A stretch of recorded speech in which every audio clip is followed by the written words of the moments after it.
오늘 은혜 받으실 하나님 말씀은 호세아 14장 4절입니다. 다 같이 말씀을 봉독하겠습니다. 내가 그들의 반역을 고치고 기쁘게 그들을 사랑하리니 나의 진노가 그에게서 떠났음이니라. 아멘. 저는 오늘 여러분과 함께 호세아 14장 4절 말씀을 가지고 그들의 반역을 고치고 기쁘게 사랑하리니 라는 제목의 말씀으로 은혜 나누고자 합니다. 하나님께서는 우리를 사랑하십니다. 그리고 그를 돌아오는 자에게 하나님 은혜를 베푸시고 긍휼을 베푸신다고 성경은 말하고 있습니다. 그러나 많은 이들이 죄에 대한 것을 방치합니다. 그리고 죄를 방치함을 통하여 타락하게 되고, 타락은 하나님이 돌아오라는 그 음성을 듣지 못하게 합니다. 그래서 그 사람들은 하나님을 반역하고 하나님께로 나아가지 못하게 되었다라고 성경은 말하고 있습니다. 그렇기 때문에 하나님을 멀리한 육체는 하나님의 진노에서 피할 수가 없습니다. 이에 호세아를 통해 오늘 본문에도 얘기한 것처럼 이스라엘에게도 말합니다. 너희가 반역하여 나의 음성을 듣지 아니하는구나. 나에게로 돌아오라고 주님이 말씀하셨습니다. 선지자를 통하여 하신 말씀, 반역을 고치고 내게 돌아오면 내가 너를 기쁘게 맞을 것이고 사랑할 것이며 더 나아가서 그들에게서 진노가 떠나게 될 것이라고 성경은 기록하고 있는 것입니다. 하나님의 마음은 이처럼 재앙이 아닙니다. 우리에게 다시금 기쁜 마음을 회복하게 하시고 사랑 가운데서 우리가 행복하게 승리하며 하나님의 긍휼 속에 기쁨과 자유함을 누리기를 누구보다도 원하신다는 것을 알아야 되는 것입니다. 그렇기 때문에 오늘 주님께서도 동일하게 말씀하십니다. 다시 돌아오라. 반역을 어떻게 하라? 고치라고 성경은 말하고 있는 것입니다. 근데 오늘 본문에서도 우리가 기억할 것입니다. 성경을 보면 내가 그들의 반역을 고친다고 했습니다. 우리가 반역을 고치느냐? 우리가 반역을 고칠 수가 없습니다. 우리가 죄와 허물에 대한 것, 우리의 잘못된 습관을 돌이킬 수 있느냐? 우리가 할 수가 없습니다. 그래서 성경은 말하기를 내가 반역을 고친다고 말씀하고 있는 것입니다. 반역을 고치라는 것, 내게로 돌아오는 것입니다. 내가 주님 앞에 돌아가는 것이 아니라 주님이 나를 부르셨으며 내가 주님 앞에 나아가는 것이 아니라 주님이 나를 나올 수 있도록 인도하신다는 것 또한 오늘 말씀 속에서 깨닫는 귀한 시간 되기를 다시 한번 주님의 이름으로 축원합니다. 자, 그러면 반역을 고치라는 것, 반역을 어떻게 고치냐? 오늘 본문 말씀 속에서 은혜 받길 원합니다. 첫째, 우리에게 말합니다. 반역을 고치기 위해서 너희 어떻게 하기 원하냐? 하나님의 말씀을 다시 들으라고 말하고 있습니다. 오늘도 하나님의 말씀이 나를 고친다고 말했습니다.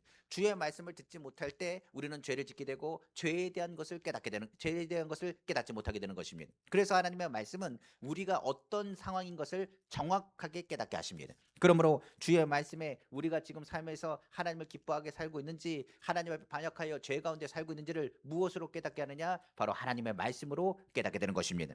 성경은 그렇기 때문에 반역하다라는 것을 무엇으로 한다? 하나님 말씀으로 한다고 했습니다. 반역이라는 뜻은 우리가 아는 것처럼 정당한 권위, 약속, 신뢰, 그 믿음을 배신한 모든 행위를 반역이라고 말하는 것입니다.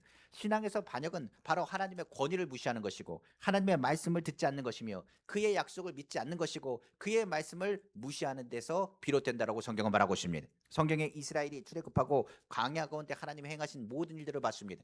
하나님께서는 이스라엘에게 뭐 했느냐? 약속하셨습니다. 그리고 가나안 땅에 들어가기 전 바로 가데스 바네에서 하나님을 향하여 예배하고 주의 음성을 듣고 정탐꾼을 보냈습니다.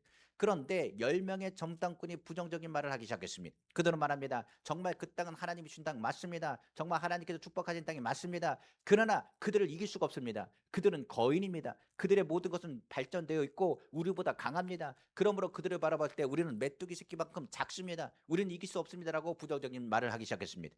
그 불평과 원망이 그 진영을 완전히 바꿔놓기 시작했습니다. 하나님을 신뢰하고 믿음으로 하나님의 크신 약속을 받았음에도 불구하고 그들은 하나님을 불신하기 시작했습니다. 그들은 외치기 시작했습니다. 우리가 다시 애굽으로 돌아가야 되는 것 아니겠는가? 모세와 아론을 향해서 말했습니다. 우리가 광야에서 죽든지 아니면은 애굽에서 죽든지 할 것이지 왜 이곳에 와서 이렇게 괴롭히느냐고 말하고 있습니다. 오히려 이 상황에서 그들은 불평하고 원망하고 하나님을 믿지 못하며 하나님을 배반하여 말했습니다. 그들을 뭐 했다고요? 출애굽시켰습니다. 그런데 그들은 뭐라고요? 다시 애굽으로 돌아가라고 하는 그들의 모습은 반역이라고 말할 수밖에 없는 것입니다. 그 모습이 성경 민수기에 기록되어 있습니다. 바로 민수기 14장 1절에서 4절 말씀입니다.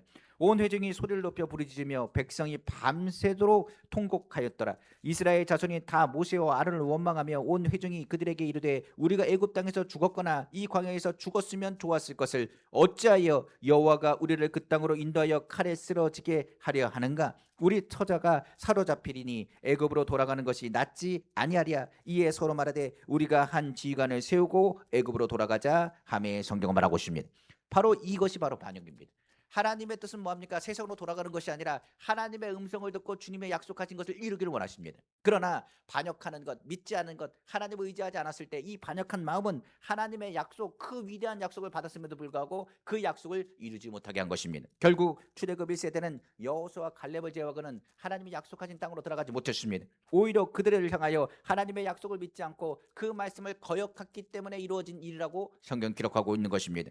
이 반역은 인간 타락에서부터 시작됐습니다. 아담이 주의 말씀을 듣지 않았습니다. 오히려 하와가 하나님의 말씀을 부인하기 시작했습니다. 그리고 하나님의 말씀을 듣지 않고 선악과를 따먹는 그 순간에 죄가 들어왔습니다. 죄가 들어오는 순간에 그들은 숨기 시작했습니다. 그리고 숨고 하나님의 음성을 들으려고 하지 않았습니다. 하나님의 말씀을 멀리하기 시작했습니다. 오히려 하나님께서는 그들을 찾으셨고 그들을 부르셨음에도 불구하고 그들은 하나님의 말씀을 따라 순종하기보다는 서로를 향하여 자기의 죄에 대한 것을 감추기에 급급했던 것을 성경은 말하고 있는 것입니다.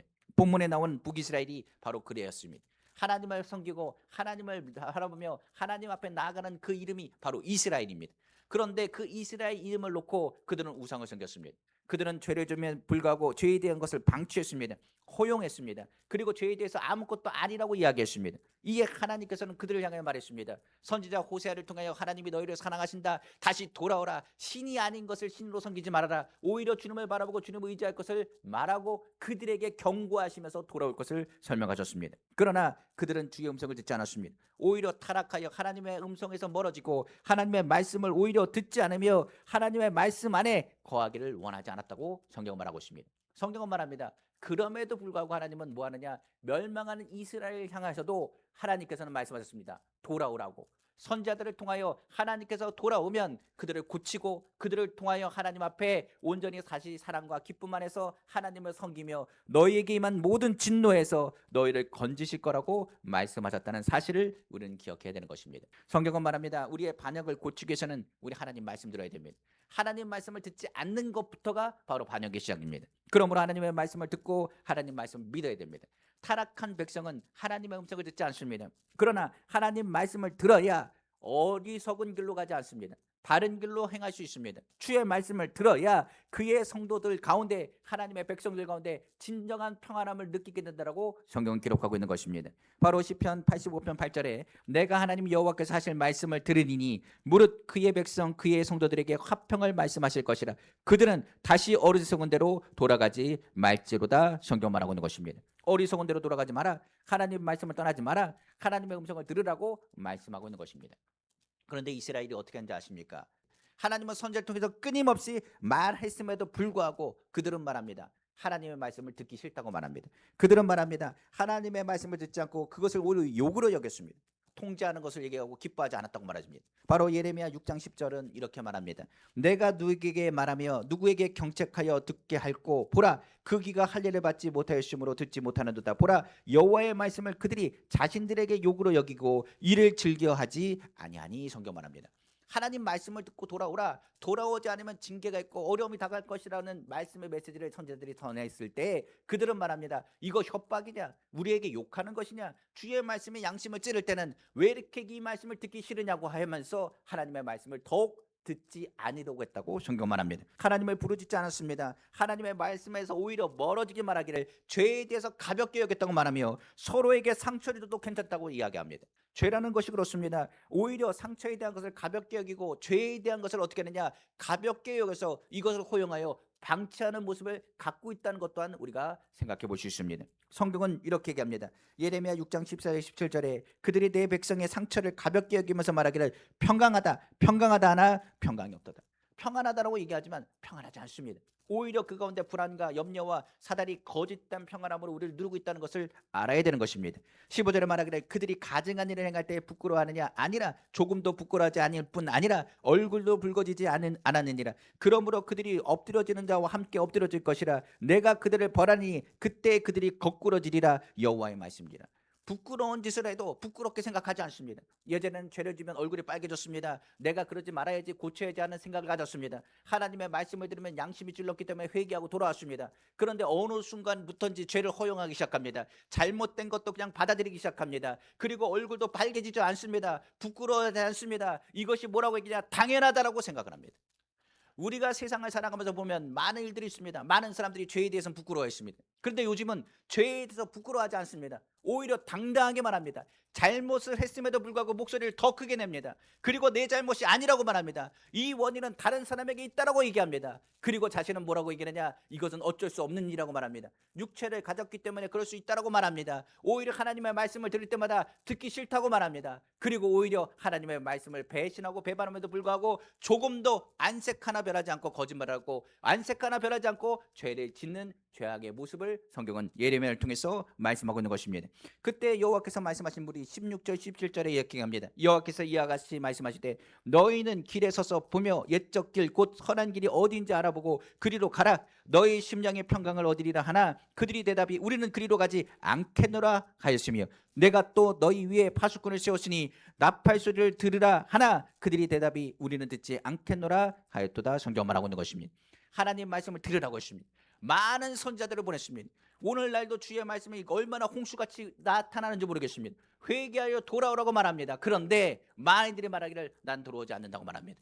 파수꾼을 세워서 오히려 선자를 세워서 끊임없이 나팔을 불며 이제 위험이다, 어렵다, 괴롭다, 하나님의 징계가 임하기 전에 돌아오라고 외침에도 불구하고 그 말이 나에게 임하겠는가 이야기하며 오히려 그 음성을 듣지 않았다고 말하고 있습니다. 오히려 세상의 유혹의 말을 더 기쁘게 생각하고 하나님 앞에서 타락하나 그들은 타락한 것을 알지 못하였다고 성경 기록하고 있는 것입니다. 이것을 뭐라 하느냐? 반역된 세대라고 이야기할 수 있는 것입니다. 성경은 이렇게 또한 얘기합니다. 하나님의 말씀입니다. 예레미야서 2장 11절에서 13절 말씀입니다. 어느 나라가 그들의 신들이 신 아닌 것과 바꾼 일이 있느냐? 그러나 나의 백성은 그의 영광을 무익한 것과 바꾸었도다. 너 하늘아 이 일로 말미암아 놀랄지어다. 심히 떨지어다. 두려워할지어다. 여호와의 말씀이니라. 내 백성이 두 가지 악을 행하였나니 곧 그들의 생수의 근원 대신 나를 버린 것과 스스로 웅덩이를 판 것인데 그것은 그물을 가두지 못할 터진 웅덩이들이니라고 성경은 말하고 있는 것입니다. 결과적으로 그들의 반역은 하나님을 떠난 것입니다. 신들 아는 신들 바로 무익한 것을 섬기며 오히려 말하기를 악을 행했다라고 성경은 말하고 있는 것입니다. 그러니까 죄가 죄악이 되고 죄악이 되면 하나님의 음성을 듣지 않습니다. 악한 사람들은 뭐 하느냐? 주님을 배척하기 시작하고 하나님 말씀을 지키는 자들을 어리석다고 말할 뿐만 아니라 악한 사람들은 악한 일들을 통하여 사람을 죽이고 도둑질하고 멸망시키면서도 담대하고 당당하게 말하는 시대가 바로 타락한 반역의 시대라고 이야기할 수 있는 것입니다. 이 부분은 다른 것이 아니라 생성의 근원 대신 하나님을 버린 것입니다. 많은 사람들이 얘기한 것처럼 우리가 하나님을 버린 게 아니라 하나님이 우리를 버린 것 아닙니까? 얘기하는 사람도 있습니다. 그러나 그렇지 않습니다. 하나님은 절대로 우리를 버리지 않습니다. 문제가 되는 것은 바로 하나님을 섬기는 사람들이 하나님을 멀리하고 하나님을 버리는 것에 있다는 것입니다. 웅덩이를 누가 파느냐? 썩은 웅덩이를 파는 것도 다른 사람이 파는 것이 아니라 스스로 웅덩이를 판다고 했습니다. 시험에 들은 것을 우리가 시험을 받는다고 말하는지 아닙니다. 하나님은 아무나 시험하지 않습니다. 그리고 믿는 자를 시험하시는 분이 아니라 스스로 욕심 때문에 시험에 빠진다라고 성경 기록하고 있기 때문에 그렇습니다. 그러므로 오히려 하나님은 타락한 백성을 포기하지 않고 끊임없이 끌어안으며 돌아오라고 선제들을 보냈습니다. 그리고 더 나아가서 많은 주의 종들이 죽어가면서도 주의 복과 주의 위로와 주님 앞에 돌아오라는 메시지를 끊임없이 선포하며 내가 너를 사랑한다고 이야기하셨습니다. 그런데 뭐라고 얘기하지 아십니까? 이스라엘 백성은 이야기합니다. 하나님이 우리 사랑하신다고요? 아닙니다. 징계하심이 하나님의 이것이 어떻게 사랑이라고 말할 수 있겠습니까? 하나님이 우리 버리지 않는다고요? 하나님 우리 이미 버리시지 않았습니까? 우리 민족을 버리지 않았습니까? 우리를 무너뜨린 것은 하나님 아니십니까? 우리를 때리신 건 하나님 아니십니까? 우리를 싫어하신 건 하나님 아니십니까? 라고 이야기했다라고 성경은 말합니다. 그러니까 이스라엘을 하나님께서 몇 번이나 부르셨는데 이스라엘은 뭐라고 하느냐? 징계와 고통 가운데 두려워하면서도 뭐라고 말하기를 하나님이 우리 민족을 버렸다. 하나님이 이 나라를 버렸다. 하나님이 우리를 무너뜨리게 했다라고 이야기하는 것을 성경은 기록하고 있습니다. 그런데 하나님은 뭐라고 말씀하신지 아십니까? 그들에게 말하기를 난 너희 버리지 않는다. 내가 너와 함께 있을 때를 기뻐하고 즐거워한다. 너희의 삶 가운데 내가 너에게 얼마나 많은 은혜를 베풀었느냐. 그때 했던 모든 패물과 모든 사랑을 내가 어찌 잊겠느냐. 내가 그 모든 날수를 세고 있다고까지 성경 기록하고 있습니다. 광야 가운데 내가 너를 건졌던 걸 기억하지 않느냐. 내 삶의 모든 것이 은혜였던 것을 기억하지 않느냐라고 말씀하고 있는 것입니다.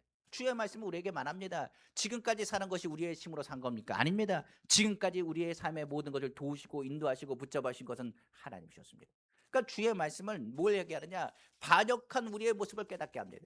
그리고 하나님께 돌아오는 메시지, 지금까지 지키신 하나님의 은혜와 내가 주님 안에서 받은 은혜, 위로, 치료, 하나님의 사랑에 대한 것을 기억하게 하는 것이 주의 말씀입니다. 그런데 주의 말씀을 떠나면 주의 말씀이 듣기 싫습니다. 내가 스스로 뭔가를 한 것 같이 생각합니다. 내가 스스로 모든 걸 이뤘다고 생각합니다. 그것을 성경은 뭐라고 말하느냐? 악이라고 말합니다. 그러므로 하나님은 그 악을 징계하시고 징계함을 통하여 돌아오기를 원하신다고 성경은 말하고 있는 것입니다. 예레미야 2장 19절이지요. 내 악이 너를 징계하겠고 내 반역이 너를 책망할 것이라. 그런즉 내 하나님 여호와를 버림과 내 속에 나를 경외함이 없는 것이 악이요 고통인 줄 알라. 주 만군의 여호와의 말씀이니라. 성경 말하고 있는 것입니다. 하나님과 멀어지면 하나님을 경외하는 마음도 떠납니다. 하나님을 경외하는 마음이 떠나면 그건데 뭐가 임하느냐? 삶의 고통과 아픔과 무의미가 다가온다는 것을 성경은 기록하고 있는 것입니다. 이 반역을 고치시기 위해서 하나님께서 선지자를 보내신 것이고, 그들을 고치시기 위해서 주님은 두 번째 방법으로 징계를 택하셨습니다. 그래서 이스라엘을 하나님은 수없이 징계하셨습니다. 그들을 향하여 징계하신 것은 그들의 고난과 고통을 즐기심이 아니요 그들을 사랑하심이 때문이라. 그들이 하나님의 자녀고요 하나님의 백성이기 때문에 징계하심이라. 징계하지 않는 자는 사생자요 징계하기 때문에 나의 자녀라고 성경은 기록하고 있기 때문에 그렇습니다. 그들을 향하여 반역한 그들을 바른 길로 다시 돌아오라고 하나님은 징계하셨습니다. 그리고 멀어진 그들을 향하여 하나님 앞에 가까이 돌아오라고 그들에게 말씀하신 것입니다. 징계를 받는 것은 고통스러운 일입니다. 그러나 징계 가운데 뭘 깨닫느냐? 우리가 하나님 말을 의지해야 된다는 것을 깨닫게 되는 것입니다. 반역한 이스라엘, 그렇기 때문에 징계하심으로 그들을 부르셨습니다. 그런데 어떤지 아십니까? 그들은 징계를 받으면서도 말하기를 돌아오기를 거부했습니다. 성경에 보니까 구약에 있는 많은 이스라엘 사람들을 이야기합니다. 징계하십니다. 그럼 그들은 뭐 하느냐? 하나님께 돌아왔습니다. 그런데 다시 그들은 죄를 짓기 시작합니다. 성경은 말합니다. 징계했을 때 잠시 돌아오다가 그들은 고집을 피고 더욱 반역하기에 돌아가기를 오히려 거절했다고 성경 기록하고 있습니다. 예레미야 8장 5절에 이 예루살렘 백성이 항상 나를 떠나 물러가면 어찌함이냐? 그들이 거짓을 고집하고 돌아오기를 거절하다 성경은 말하고 있는 것입니다. 징계함에도 그들은 돌아오지 않았습니다. 징계하신 목적은 그들을 때리기 위한 것이 아니라고 했습니다. 그들의 악에서 떠나 바른 길로 택하여 행하고 하나님의 사랑과 진노에서 벗어나 하나님의 기쁨을 그들이 누리게 하기 위해서 하나님이 징계하신 것이었습니다. 그럼에도 불구하고 그들은 바른 길로 가지 않았습니다. 그런데 하나님은 어떻게 하셨느냐? 이스라엘을 징계하시다가 그들에게 국률한 마음을 다시 갖기 시작했습니다. 성경은 말하기를 하나님은 그들을 사랑하셨습니다. 징계가 목적이 아니라 그들을 건지시는 것이 목적이었기 때문입니다. 진노 중에도 국률을 잊지 않으셨습니다. 징계가 목적이 아니라 사랑하기 때문에 하나님께서는 징계하신 가운데 끊임없이 예언자를 통해서 외치기 시작했습니다. 뭐라고요? 주께로 돌아오라고. 하나님 말씀을 들으면 우리 말씀은 동일하게 말합니다. 내게로 좀 제발 돌아오라고. 세상 가운데 있지 말고 제발 돌아오라고. 징계 가운데도 얘기합니다. 뭐라고요? 제발 돌아오라고 외치고 있는 것입니다. 예레미야서 3장 12절이죠. 너는 가서 북을 향하여 이 말을 선포하여 이르라. 여호와께서 이르시되 배역한 이스라엘아 돌아오라. 나의 노한 얼굴을 너에게로 향하지 아니하니라. 나는 국률이 있는 자라. 노를 한없이 품지 아니하니라. 여호와의 말씀이라. 배역하고 반역하고 잘못했음에도 불구하고 내가 너를 고쳐줄 거니까 돌아오라고 말하고 있습니다. 지금 주님 앞에 다시 돌아오라고 말하고 있습니다. 너희 죄가 주홍같이 붉을지라도 양털같이 희게 하신다고 돌아오라고 말하고 있습니다. 그러니까 하나님의 말씀은 끊임없이 우리에게 말합니다. 우리는 부족합니다. 우린 죄인입니다. 할 수 없습니다. 그러나 내가 돌아오면 예수님께서 말씀하신 것처럼 탕자처럼 돌아오면 그 아버지는 회복하신다고 말씀하신 것입니다. 예레미야 3장 13절에 14절이지요. 너는 오직 내 죄를 자복하라. 이는 내 하나님 여호와를 배반하고 내 길로 달려 이방인으로 나아가 모든 푸른 나무 아래로 가서 내 목소리를 듣지 아니하였습니다. 여호와의 말씀이니라. 여호와의 말씀이라. 배역한 자식들아 돌아오라.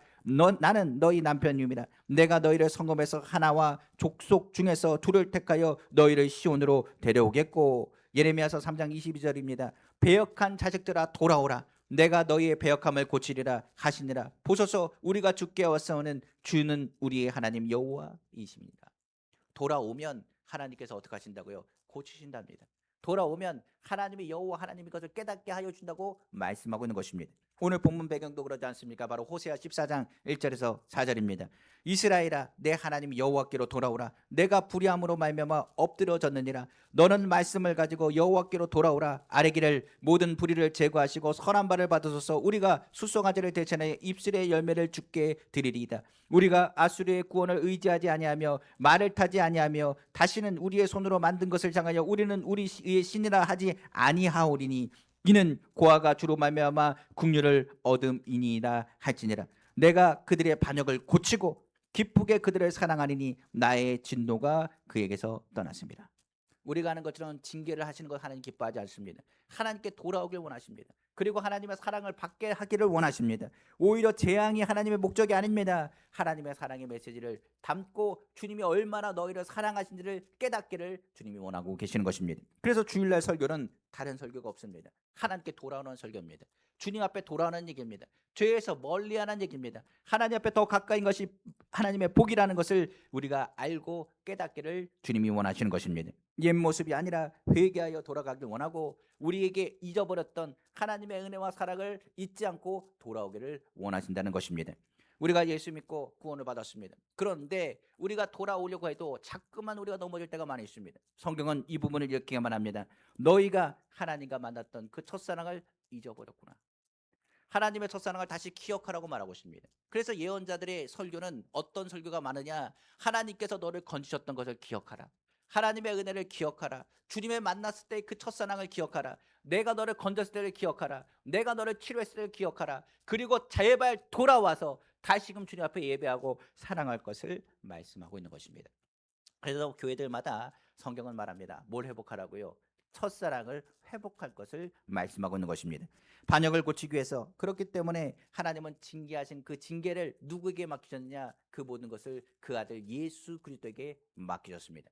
그 징계를 그 아들 예수 그리스도에게 맡기시고 십자가를 통하여 하나님의 첫사랑을 다시 회복하기를 주님이 원하셨다는 사실입니다. 우리가 사는 이 세계에 유혹이 많습니다. 그렇기 때문에 우리가 반역하려고 반역하는 것이 아니라 죄 가운데 있는 이 세상 가운데 소돔과 고모라가 무너졌던 것처럼 우리의 삶에 있어서 하나님의 사랑과 하나님의 음성을 듣지 못하고 무너질 때가 많이 있습니다. 그렇기 때문에 하나님께서는 예수 그리스도를 우리에게 보내신 것입니다. 하나님의 사랑을 회복하고 예수 안에서 진노와 그 죄에서의 유혹과 자유와 회복하기를 원하셨다는 것을 우리는 기억해야 됩니다. 그래서 우리가 예수 안 믿는 사람에게도 복음을 전하지만은 예수를 믿음에도 불구하고 주님을 떠난 사람들을 향해서도 다시 그들에게 복음을 전하는 것은 하나님이 너희를 사랑하신 걸 깨닫게 할 뿐만 아니라 세상 유혹 가운데 건지는 하나님의 은혜와 능력을 체험하게 하기 위함인 것입니다. 우리는 신앙생활 시간이 지날수록 사단의 공격은 점점 심해질 것입니다.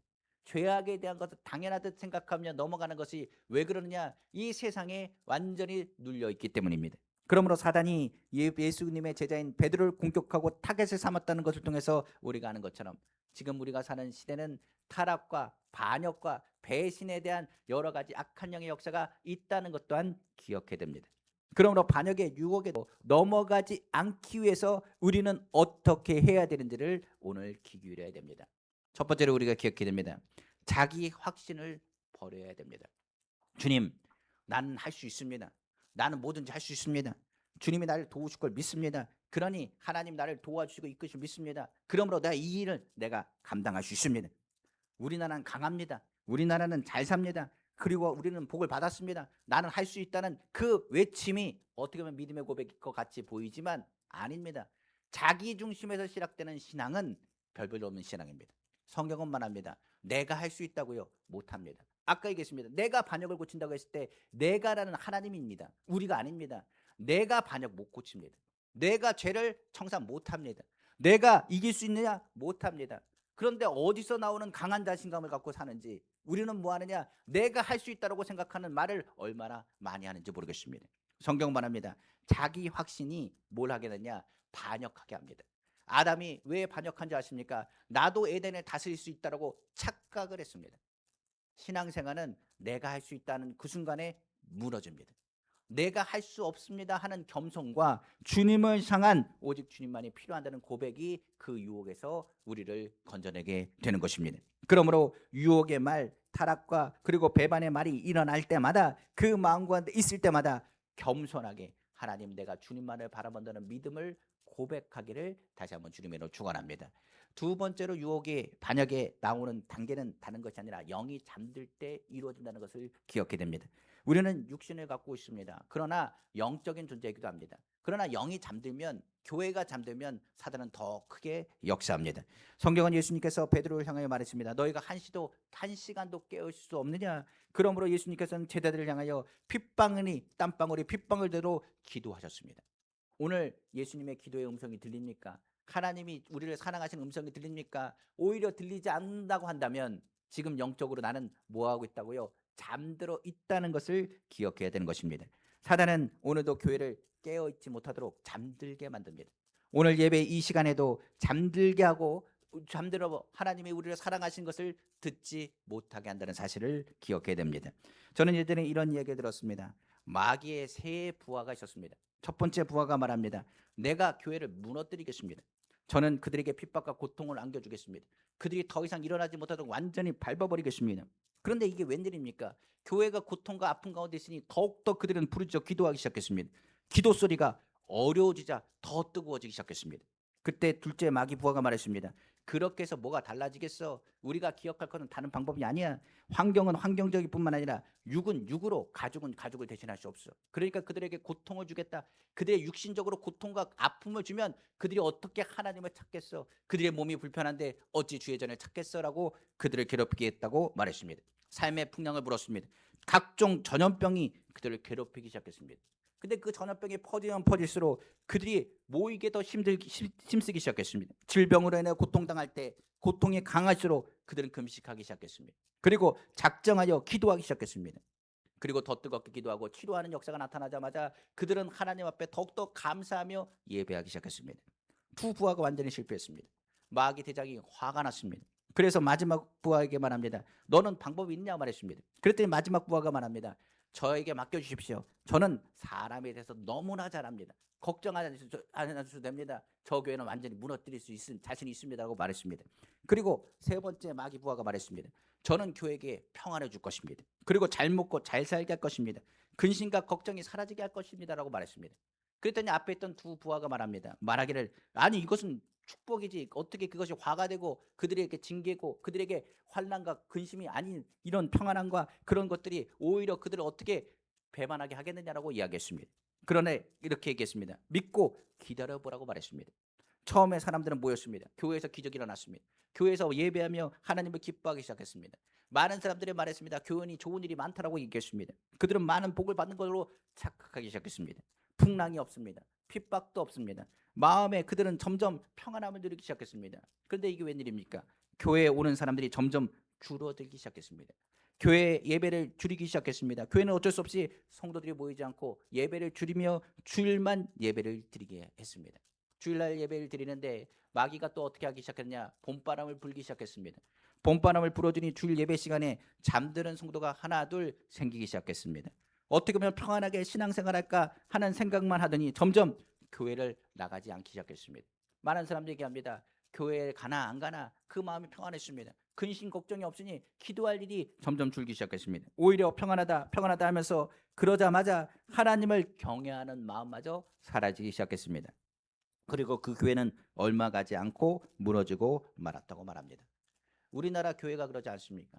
우리나라 교회가 6.25 사변 이후에 굉장히 교회가 부흥하기 시작했습니다. 복음이 들어왔을 때 사람들은 뜨겁게 하나님을 섬기기 시작했습니다.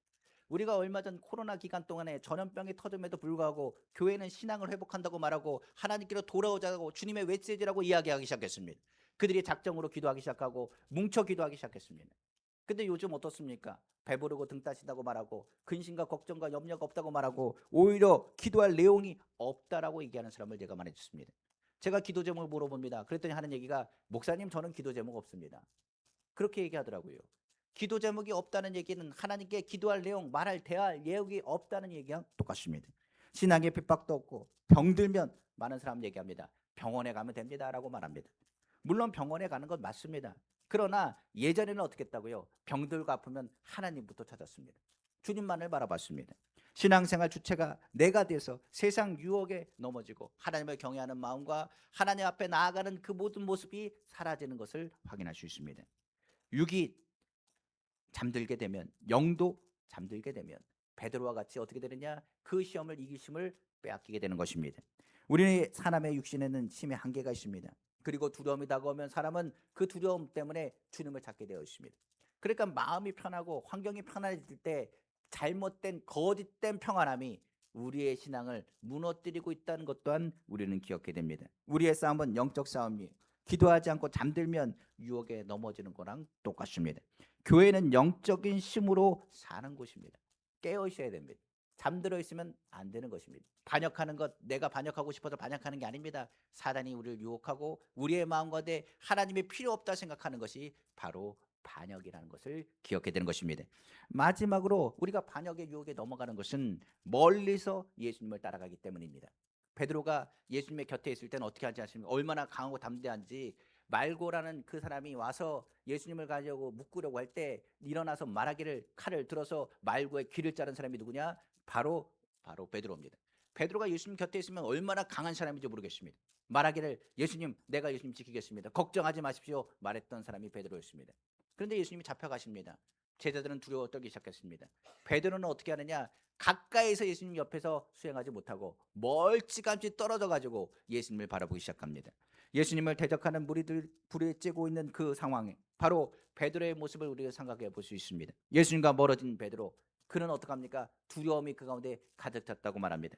그때 그 무리 중에 하나였던 계집 여종이 그 베드로를 알아봤습니다. 그리고 말하기를 너 예수님의 제자 아니냐? 예수님과 같은 동네에 있는 사람 아니냐라고 말했습니다. 그때 베드로가 어떻게 한지 아십니까?